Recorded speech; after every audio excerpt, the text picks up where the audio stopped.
Greetings, viewers. Eric the Car Guy here, back again with another live show where I answer your automotive questions, or at least I attempt to, and sometimes butcher your names. Apologies for that in advance. A couple of things before I get started. Well, first, this show is about 2 hours earlier than normally. This show is about 2 hours earlier than normal, mainly because I want to go see the Arkells tonight. So, in fact, cameraman Brian and I are going. But that being said, if you're watching this video on YouTube, I cannot see the comments posted to the YouTube video while doing the show. Therefore, I will not be able to answer your questions posted to the YouTube video. Apologies for that. Also, any questions posted to the, to post your questions, go to the Google Plus event. There are links on my social network on how to get there and where to post. And that's where I will be taking the questions from. Any questions posted after tonight's show concludes will also not be answered.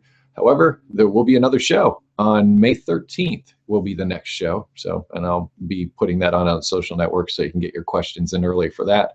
And that is, I believe, 2 days before Mad Max Fury Road comes out. I think I'm gauging time by that movie. I'm kind of excited about it. But I don't want to take up too much of your time tonight because I want to kind of get through stuff.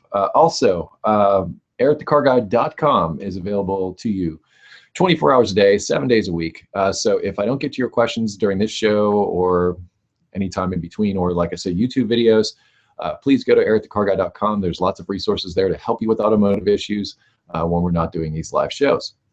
So you do have options. Like I said, that's available all the time, and it's about to get a redo here very soon.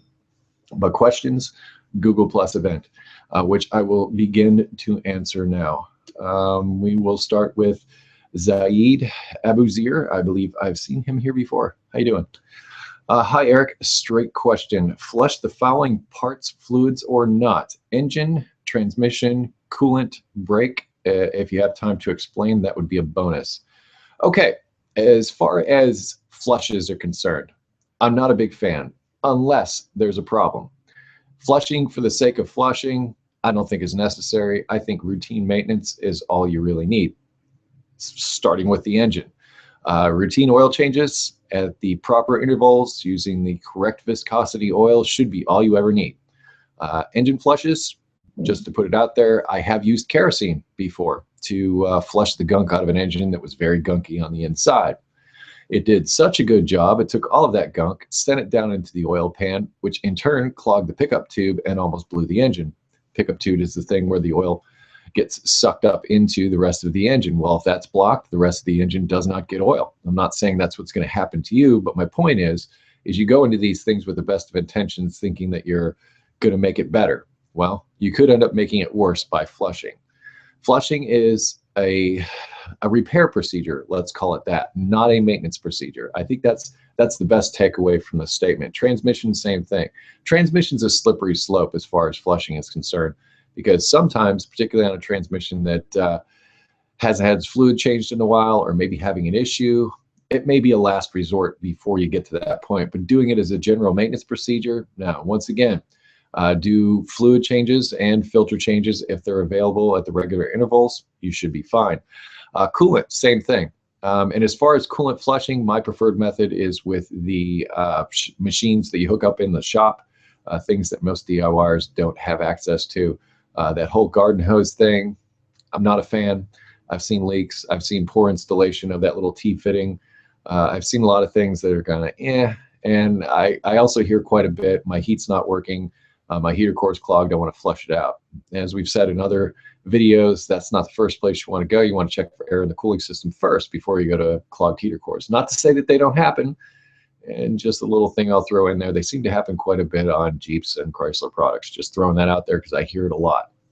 But that being said, once again, check for air in the cooling system. With coolant, there's a drain and refill, I believe, is all you need at a regular interval. If you're not experiencing any problems, if there's no sediment in the cooling system, you just see coolant, I don't see a need to flush.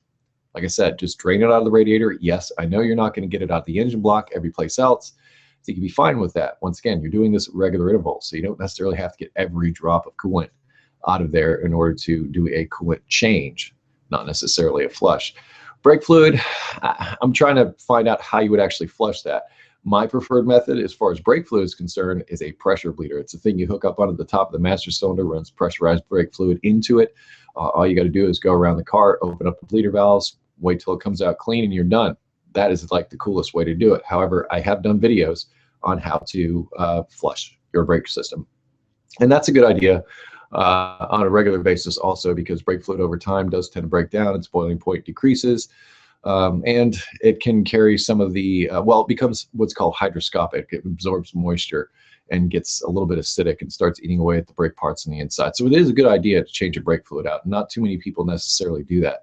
Power steering fluid, just going to go over that, throw that in here. Same kind of thing. Regular maintenance intervals should be all you do. Power steering fluid, nobody hardly ever touches power steering fluid. Think about these other fluids outside of engine oil. They're not exposed to combustion stuff, all that kind of thing. So it's not often necessary. But I hope that covers your question. You asked me to explain. I had time. We didn't have a lot of questions so far, but I'm going to try to get to as many as I possibly can. Another person who I've seen here before, Mark Rao Kuchar, has a 2002 Voyager with a 2.4 i4 and 4.1 TE automatic. Is getting close to 140,000 miles. It had its transmission fluid changed before, around 6 years ago, and now the transmission has developed a leak again, and only when it drops below freezing it will slip. We'll change the fluid again, and having a transmission leak sealed up, and wait a second. Will changing the fluid again and having the transmission leak sealed up save my transmission? Or will it most likely die shortly after having this done? Once the transmission warms up, it seems like it shifts perfectly fine. By the way, for whatever reason, my neighbor has decided now is the perfect time to cut his grass. And he usually likes to do that kind of stuff when I'm recording voiceovers and such. So if you hear that noise in the background, ignore it. Edit. The transmission fluid was and is still pinkish, reddish, or whatever transmission fluid is supposed to be, and the slip in the transmission only happens when it's shifting up from second to third. Other than that, the problem it does shift. Other than that problem, it does shift through all gears normally. Okay. All right. I sort of touched on this about flushing transmissions in the past. To me, 6 years seems like a long time between fluid changes. It could be that that fluid is broken down.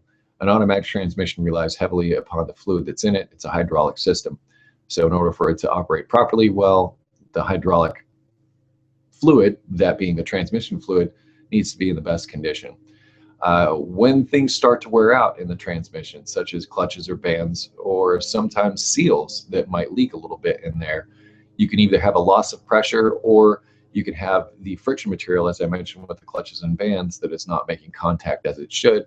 Hence, you get that slipping feeling. Now, I'm not sure if fluid change and filter would hurt what's going on. Like I said, this is kind of a tricky thing, because sometimes old fluid actually works to help seal things up.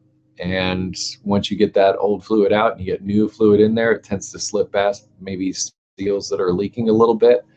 But this is a case-by-case basis thing. I can't sit here and say, yes, if you change your fluid, it's going to die. I can't do that.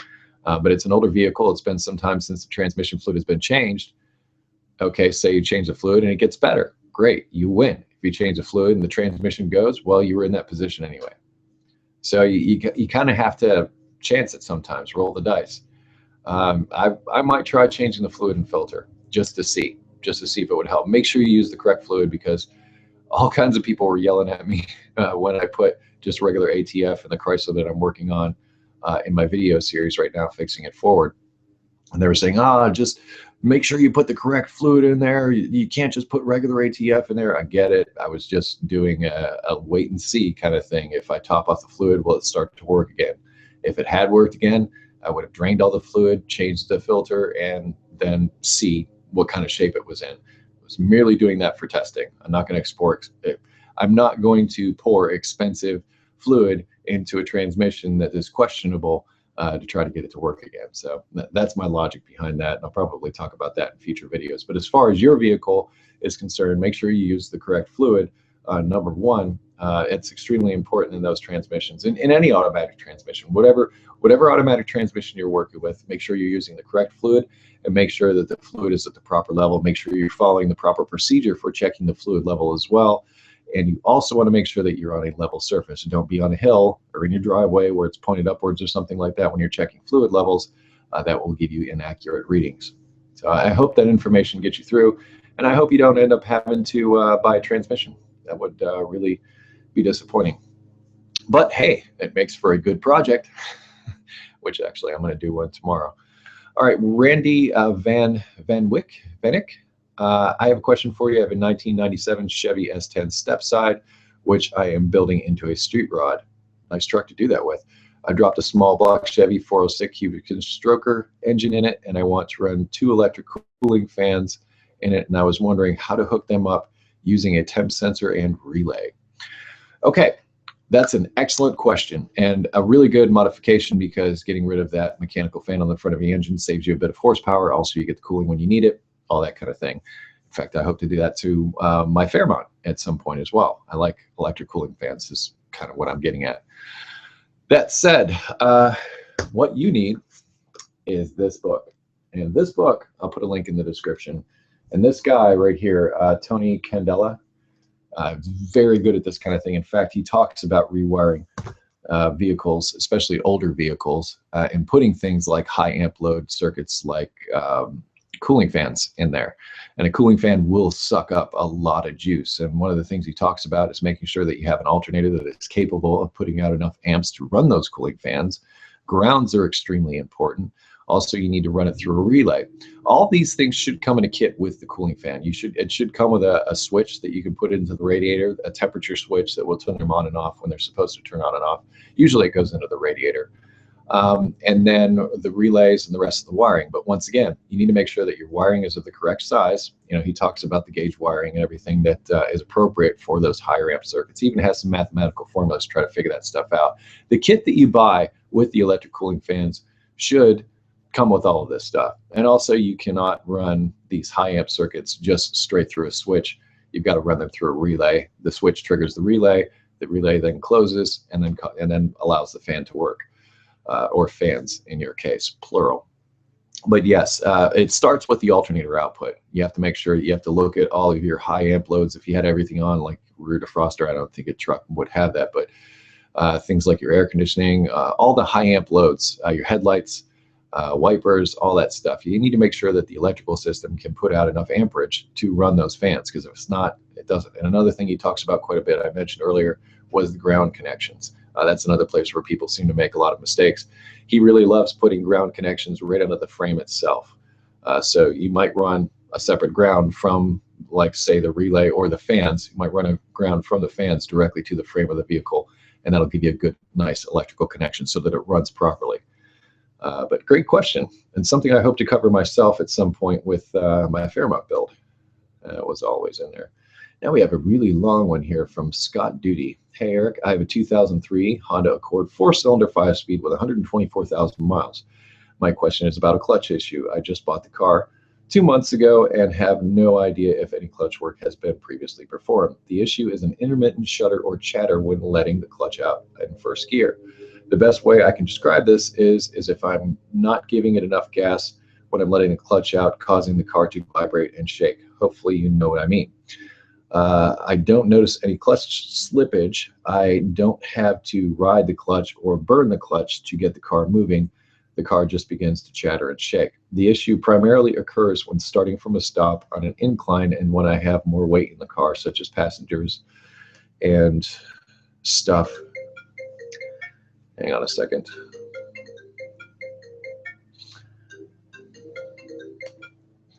Need to get rid of that. I am not available. Can't you see I'm doing a live show here? The issue occurs when starting from a stop on an incline or when I have more weight in the car, such as passengers and stuff in the trunk. As I let the clutch out, I feel the friction zone and the clutch engaging. Then the chatter begins. Either feather the clutch or give it more gas to get through the chatter. The issue does occur when I'm driving solo, not just not as often.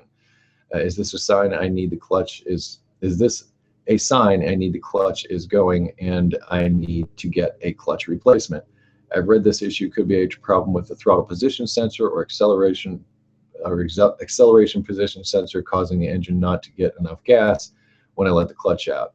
If I do need a new clutch, would your 1990 through 2002 Accord clutch replacement V manual. Give me a good idea of what's involved, even though it's a 2003. Thanks for your hard work producing the content you do. I have found it invaluable. You have saved me thousands of dollars, Scott. Awesome. I love saving people money. Thank you for that detailed explanation, Scott. But okay, a couple of things. I don't think it has anything to do with your throttle position sensor or anything like that. It sounds to me like a mechanical issue with the clutch. Something you might try. Something that happens sometimes with clutches is called glazing. And what glazing is sort of, well, I'm trying to think of the best way to explain this, but basically, if you're the kind of person that, I don't know, rides the clutch, spends like a lot of time with the clutch halfway in and halfway out as you're shifting through the gears, that can heat the clutch up and cause like a glaze to go over the top of it. And that glaze over the top of it can cause a clutch chatter similar to what you're describing. There is hope, however. And what you do is you go out, you put it in you go into a parking lot, nobody around, and put it into a higher gear. I usually like to use third, and then rev the engine up about 2,500, 3,000 RPM, and slowly let your clutch out and ride the clutch. In other words, I want you to slip the clutch. I want you to slip it enough to where it starts to get grippy again. And don't spend 10 minutes out there doing this. You should just have to do it a couple of times, but that will take the glazing off of the clutch. And if that works and you're able to drive again, you might want to adjust your driving habits and how you shift in things to perhaps, like I say, not spend so much time slipping the clutch. And if that doesn't work, then I would say that yes, you need a clutch. As far as whether my V manual will apply, it won't apply directly to that application, but it'll get you pretty darn close. All the basics of clutch replacement are in there, as far as how to align the clutch and installing the pressure plate and all those kind of things that come with that, and some tips on getting the transmission out, and some other things along the way. So it will give you some useful information in that respect, but it is not a direct representation of that clutch replacement on that 2003. Close, but not direct. So give that a try. Take it out in the parking lot and rev it up a little bit and see if you can burn the glazing off of it. See if that helps. If not, put a clutch pressure plate and throwout bearing in there. And that's like all that stuff is covered in that video. A German show. Hi, Eric. I have a 1993 Ford Explorer, and I'm having a problem with my fuel pump relay. The relay switch, sometimes it come on and sometimes it doesn't. So what could the issue? Okay, it's very difficult for me to say what the issue is in a situation like this without seeing the vehicle, any of that type of thing. And it's difficult to say whether the relay is the issue or not. As far as an input to the relay, that would be the ignition switch normally, or perhaps the computer running through, getting a signal from the ignition switch and sending it out to the relay. Best thing to do in this case is to find yourself a wiring diagram and find out all the wires that are the key players in the fuel pump circuit. It could be a lot of different things in that circuit.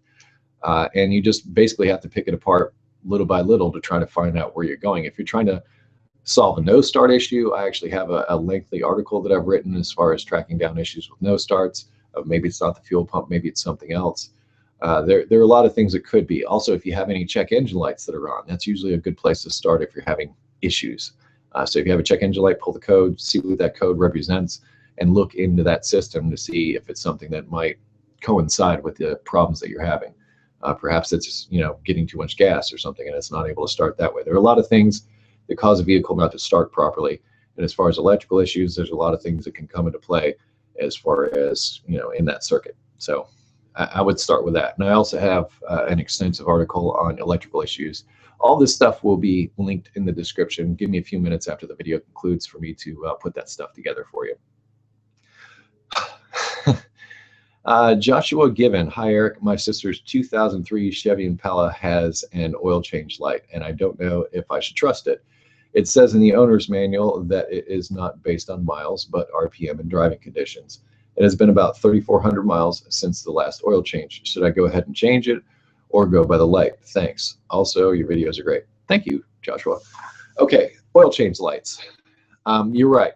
Many modern systems use these oil change lights that monitor your driving habits and then turn on a light to tell you when it's time to change the oil. The manufacturer created that whole system. They created the algorithms for it, and they said, okay, under these conditions, we can stretch out our service intervals, what have you.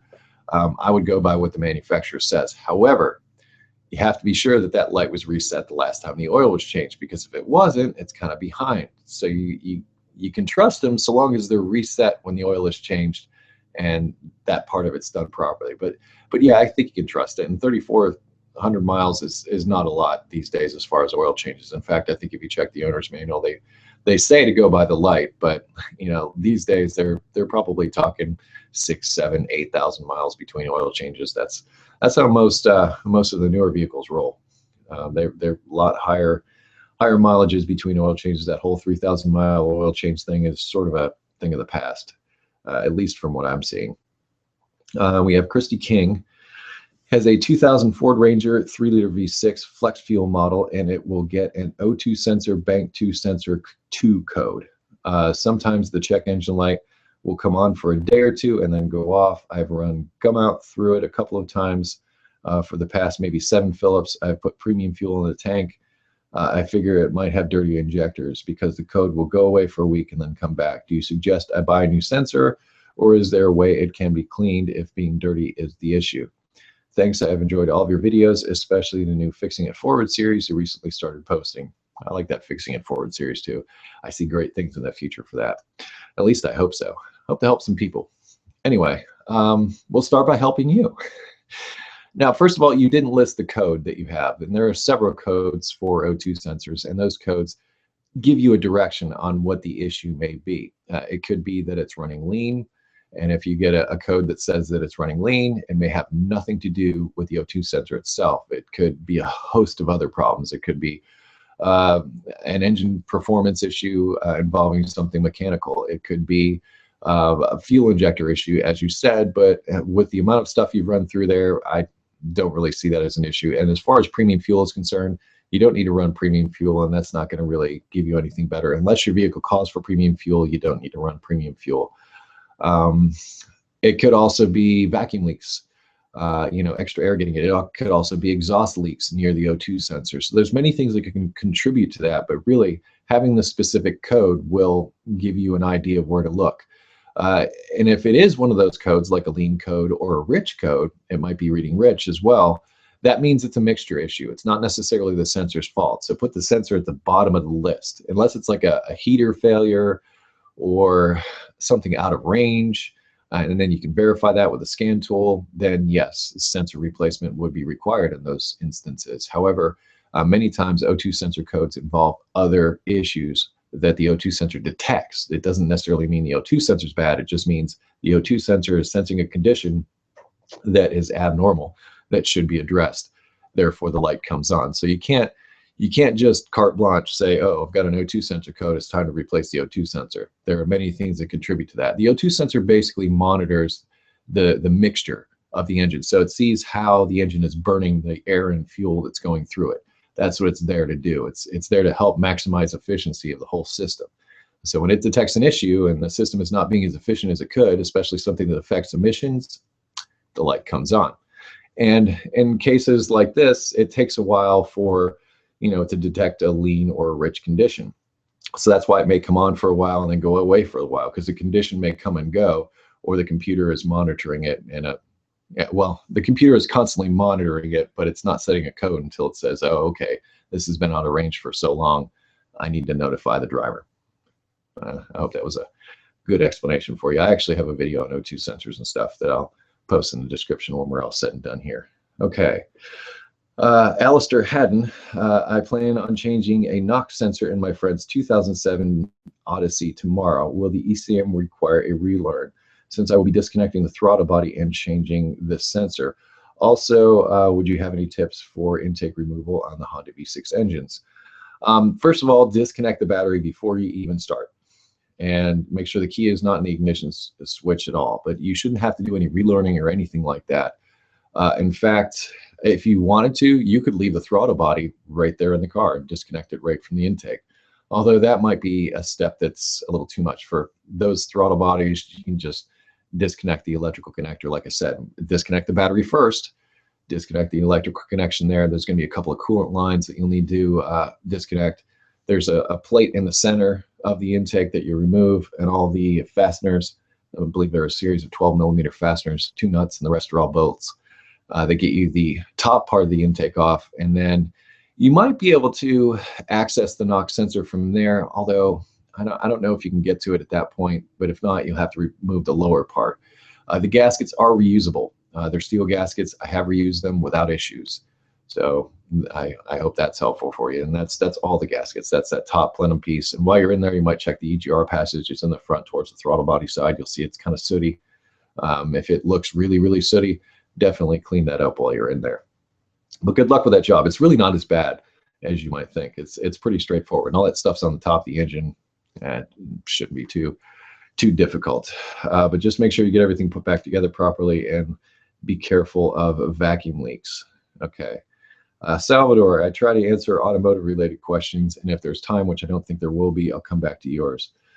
February, hey Eric, 99 Accord V6, any tips on power steering fluid change? How should I follow the official procedure, which is run the system dry through the fluid return line, then fill it up with fluid? Last time I tried it, I blew the pump intake seal. Is there some other way, like sucking the fluid out the reservoir with a turkey baster? I have 5 bottles of Honda fluid. Will that be enough? Okay. Starting with the amount of fluid, well, 2 bottles pretty much covers the whole system, so you have more than enough. As far as flushing the system, I've actually done a video on this using a Honda. And in fact, I used my Honda Element. You don't need to run the system for a long period of time. Literally, it's like a 1, 2, 3 count, turn the engine off, you're done. So don't run it for an extended period of time, and you might say that intake seal that you're talking about there. But that is the way it's done. That's the way it's listed in the service manual. Sounds like you're already aware of that. But you just disconnect the return line, run it into a suitable container, and start the engine and run it, like I say, for about 3 seconds is all you need, and that fluid is pretty much dry. You can do the turkey baster method. That's not going to hurt. I talked about that earlier. Is a flush really necessary? Well, in order to get all the power steering fluid out, the best way to do it is to run the engine with the return line going into a container. But you can suck it out a little bit at a time, keep changing the fluid, and sooner or later it's going to get cleaner. But you're already on the right track by using the Honda fluid. That is really important. No matter what power steering system you're working on, make sure that you use the manufacturer recommended fluid. Failure to do so could ruin the system, and that can get expensive, especially with some of these power steering racks. And some power steering racks are not very accessible. I'll just put it that way. Let's see, 1996 Toyota Tercel. This is Hout, Hout. H-U-O-T. You tell me. Sorry. 96 Tercel 1.5 liter auto alternator ACPS belts. I have been searching for diagrams, videos, know-hows, etc. No luck on the 96 generation. Do you know what points, bolts to touch, loosen, and what not to touch? Well, that's kind of a subjective thing, because really you can touch any of the bolts you want. I mean, it's your car. You can do whatever you want to do with it. As far as finding service information on it, I've also done a video about service manuals, and a source that you can sometimes find is online. You can find a digital copy of the service manual, or check eBay. Sometimes you can find service manuals on eBay. In fact, I've found some there myself, and it found to be extremely useful. I prefer the factory service manuals over any of the other service manuals. They, in my opinion, have the best information that you can get. I mean, the manufacturer made those manuals. So now, don't be afraid. Don't be afraid to get dirty. That's just how it is. All right, we got time for, let's say, one more. Let's see if we get somebody that might have just posted something here for us. Hi, Eric. I have a 1990 Dodge Caravan ES. One of the spark plugs are really stuck, so I can't get it out to change it. I tried penetrating oil, and I can't even get it to turn. What do I do? Leave it alone. Because I've run into this issue before. You want to make sure that the engine's cold when you remove spark plugs, by the way. But I have run into these issues where spark plugs in aluminum cylinder heads just bring the threads with them. And it's a very disappointing day when that happens. What it involves is rethreading the hole, and sometimes putting a helicoil or time cert, as they're called, in there to replace the damaged threads. That's what you're looking at. So if you can leave it in there for as long as you possibly can and sell it. and I say this from experience. I actually had a car with this issue, and I took out one of the spark plugs when I first got it, and it brought all the threads with it. I went and rethreaded the hole, and like I said, put a new set of threads in there, but Every time I changed the spark plugs after that, it brought the thread insert out with it, despite whatever I tried, Loctite, whatever. It kept coming out just about every time I changed the spark plugs. Finally, the last time I did it, and I couldn't quite get the spark plug to tighten. I started the engine up. Spark plug was a 4-cylinder, and the plugs went straight down in. But as soon as I started the engine, that thing just shot right out of the engine, hit the underside of the hood, dented it, and I could have just taken the cylinder head to a machine shop or something and done that. But at the time, the car had over 300,000 miles on it, so I just put a new engine in it. That was my way to fix it. But that kind of thing, you know, when you run into it and you're a technician in the shop and you start turning on a spark plug and it's not moving, it's just kind of like, hands off, go tell the customer, and then go from there, because it's anybody's guess what's going to happen next. But in my experience, it normally doesn't end well. So proceed with caution. All right, Daji, I can say that. It looks like he's got a, what is that, Nissan? It could be an Integra. Can a bad coolant temp sensor cause the car to run so rich that it stalls while driving? It runs very rough too. Engine is an SR20 DET. So yes, absolutely, a coolant temperature sensor can cause that. You usually have a check engine light for it that indicates that the computer sees a problem with it. Let's see, what year was that? No, you didn't mention the year, so I don't know if it's something you can look at on a scan tool, which would be great. Everybody keeps telling me about the Torque app that you can download for your phone, and you get a Bluetooth OBD2 connector to plug in. Plus, I've done reviews on similar things. Blue Driver was one of them, and also there was another one from OTC. But anyway, there are readily available tools on the market that you can plug into your system and basically see what the computer is seeing as far as the coolant temperature sensor reading. I also have an extensive article on my website about performance issues that could cover some of the things that you may also be dealing with. There could be other things at play. Coolant temperature is one of the things that could be the problem. Okay, where are we at? All right, we're at the 5:30 mark, and like I said, I've got stuff I want to do. Sorry. Let's see. We'll do one more. J-Rod, I have a 1999 Toyota Corolla, and the return hose is melted. How can I replace it, and with what type of hose? Return hose. What kind of return hose? AC return hose? Coolant return hose? Power steering return hose? I gotta know. Need more info here. That's not quite enough. Return hose is molded. How can I replace it with that type of hose? Well, there's, you know, on a 99 Toyota, I can tell you parts are pretty much readily available, especially in the aftermarket. I wouldn't go for a Toyota part. Toyota's kind of proud of their parts. I don't think you would need it in that case either. I mean, it's a 99. Let's face it. So it's kind of an older one. So yeah, you can find those all over the internet. Try eBay. There's parts on eBay. They're not all good, but here's the trick that I do. I go out and try to find the part number, the original equipment part number, and then I type that into the eBay search, and it usually comes up with stuff. And if I can find an OE part that somebody might have as new old stock sitting on a shelf, that's the stuff right there. In fact, I just found some parts for my Acura recently, just doing that very thing, and saved a lot of money doing it. Just saying, throwing that out there. But some of the stuff is just cheap garbage and not worth having. So there's that. So check country of origin. I would recommend avoiding China, but that's almost impossible these days.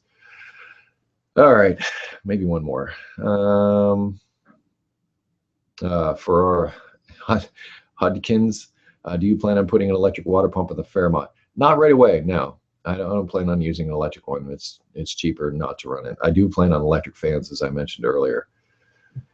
All right, one more. All right, Eric, been working on cars, bikes for almost 30 years. Very much appreciate everything you do, your expertise, and great humble attitude. Thank you. I'm stuck with a VW 13 Golf TDI diesel. Since I bought it with 8,000 miles, it randomly hesitates, jerks, and pops in the exhaust. I can't hear the pops, only feel them from underneath the car. I brought the car into the dealer 3 times. Every time they can't find anything, no codes, and they send me away. The last time I got VW of America involved, no help. Dealer and VW of A keep contradicting each other in the terms of getting help from regional service advisor. Dealer said they can't do anything until they can recreate or find evidence, but they won't dig for evidence, like opening the exhaust to look at the second cat where I think residual fuel is popping off without recreating. So I'm stuck in a loop, and no one will help, including the internet. How can I get the dealer or VW America to do something? Any ideas? Thank you, and keep rocking. Okay. That is the proverbial can of worms. And I'm not a VW expert, but I know someone who is, and that's Humble Mechanic. So you might want to run this past him, just sort of see if he's had any experience with this particular problem, because he does work at a VW dealer, and he is a VW expert, and he's a good friend of mine. Hey, Charles. That said, in a situation like this, dealerships, in these situations, getting paid warranty time, they are behind the 8 ball. They're not getting paid to basically figure this out, unfortunately. And then, of course, you're getting contradicting things between VW of America and them. And it's really frustrating as a technician, especially a flat rate dealership technician, when you get a vehicle in with an intermittent problem, because you got to drive it and drive it and drive it and drive it sometimes just to get the problem to manifest. In fact, I've had cars for 4 days in the past that I have literally been hunting for noises and trying to fix, and I've had those nightmares. So they're probably just trying to do what they can. As far as digging into the exhaust and taking apart catalytic conversion stuff, not likely unless they have evidence, just like they're talking about. Although temperature could tell them a lot without having to do any removing of parts. It just depends on who's working there. It depends on the technicians. You might try a different dealership. You've already contacted VW of America. That's about the best advice I can give in that scenario. It could be a fuel delivery problem. Maybe there's a leak somewhere, clogged fuel filter. There's a lot of things that can cause this, but until it's actually acting up, it's hard to say, that's what the problem is. So they're kind of behind the 8 ball in that sense. But anyway, I'm going to close this one out with that, and I wish you the best with that issue. Once again, if you're posting questions to the YouTube video, I will not be answering those. Apologies. Also, if you are posting to the Google Plus event, after the event has concluded, I will not be answering those questions. All these things you're not doing, Eric. However, EricTheCarGuy.com is available to you all the time, 24/7, 365. And there is not only an FAQ page that covers many of the most commonly asked questions I get asked, but there's also a forum where helpful people are there, including myself, to try and help you resolve the issues that you might have. And of course, there's all these videos I've done too.